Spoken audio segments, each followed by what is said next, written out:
What if the car sitting in your driveway is already on life support, and you only find out when it stops holding value, when parts vanish, or when the dealer who sold it shuts the doors for good? Today we're ripping the veil off 13 brands that went from pride of the driveway to please don't buy.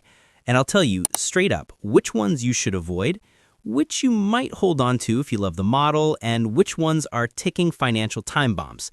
Stay with me. The last few will shock you. Number 13, Chrysler.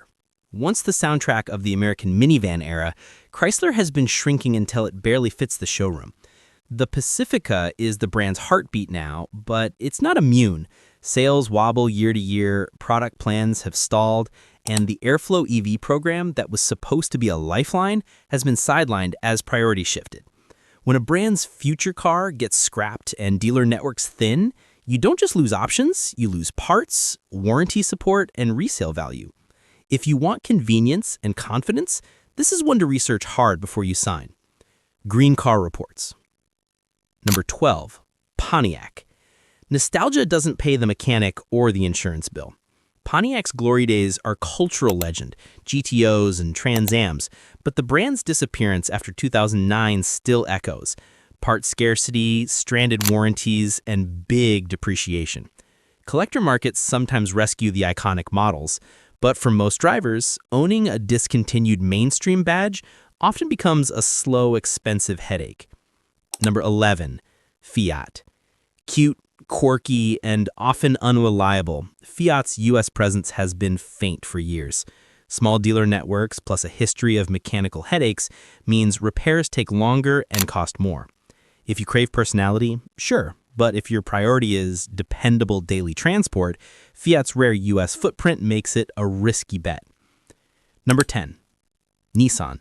This is one that used to define value and performance for millions. Now, cracks are visible at every level. Shrinking model lines, factory cuts, strategic misfires, and leadership upheaval have all left the brand scrambling to keep relevance. When global titans pull back R&D and cancel planned models, loyal owners face slower updates, fewer parts, and a brand identity that fades from dealerships. Buyer caution is warranted here. Number 9, Infiniti. Once a scrappy luxury challenger to BMW and Lexus, Infiniti's showroom strategy has shifted to cost-cutting and consolidation with parent operations.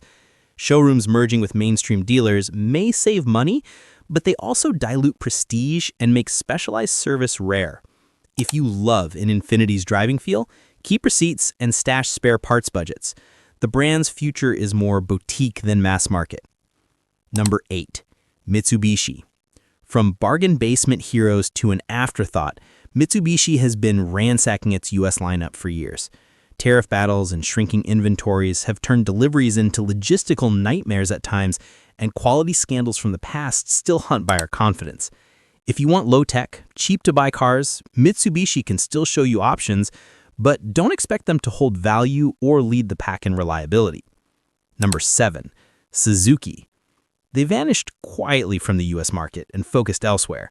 That exit means no new showrooms, no fresh advertising, and limited support. The textbook case of why brands that leave the market become long-term maintenance traps for owners here. Number 6, Mini. Charm is not a financial strategy. Minis once sold on personality. Now Americans are buying space, not cheeky styling. The brand's pivot toward electrification ran into cost and demand friction, pausing plant upgrades and leaving buyers wondering whether the Mini will still be around in the same form. Cute cars that lose scale in a market obsessed with SUVs become sentimental liabilities. Number 5, Jaguar. Luxury is a promise of service and longevity as much as it is about style. Jaguar's reinvention into a full EV luxury house sounds bold until sales, recalls, and a shrinking U.S. retail footprint strip away dealer confidence. When a brand retires big chunks of its lineup, owners face harder decisions. Pay a premium for dwindling dealer support, or sell before values fall. Either way, that badge can become an expensive emotional purchase. Motor.com. Number 4, Maserati. This one used to be effortless glamour. Now it's a cautionary tale. Sales have cratered, and parent company reviews are underway to try and salvage value. But when stripes of buyer interest vanish and lawyers and consultants start showing up, your shiny trident could become an orphan. If you want exotic looks without the exotic risk, the math rarely adds up. Number 3, Canoe. The startup storyline went from exciting press releases to courtroom filings and liquidation. Contracts and headlines don't protect you when a company folds. Vehicles become unserviceable, warranties evaporate, and owners and employees get left holding losses. Canoe's collapse is a modern warning. Startup-era hype doesn't equal a stable long-term vehicle investment. Globe Newswire. Number 2, Lucid. High-tech, high price, and high drama. Lucid promised breakthrough range and luxury, but production bottlenecks, massive losses, and leadership changes exposed how fragile high-end EV projects can be.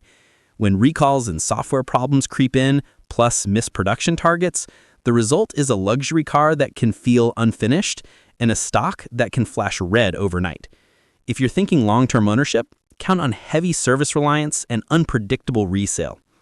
Reuters. Number 1, Fisker. This one is the textbook of don't assume a comeback sticks. Fisker's Ocean had design headlines, but technical failures, recalls, and an eventual Chapter 11 left owners scrambling for service and warranties that dissolved into legal notices. When an EV maker files for bankruptcy mid-launch, vehicles sit in limbo, unusable, unfixable, and unprotected. That's not theory. It's a forced exit strategy that leaves owners and investors burned. If you own one, get legal advice and document everything. If you are contemplating buying one, walk away. So what's the pattern here? And how do you keep yourself from becoming a victim of a fading brand? First, avoid buying into hype. Startup press releases and concept videos are marketing, not warranties. Second, check the dealer network in your area. Fewer dealers means fewer technicians who know your car and fewer spare parts on the shelves. Third, factor in resale risk. If the brand's parent company is publicly unstable, that can wipe 5 to 20% off your trade-in overnight. Finally, prioritize serviceable platforms. Mainstream suppliers with broad parts ecosystems and solid service histories will keep you moving and keep repair costs predictable.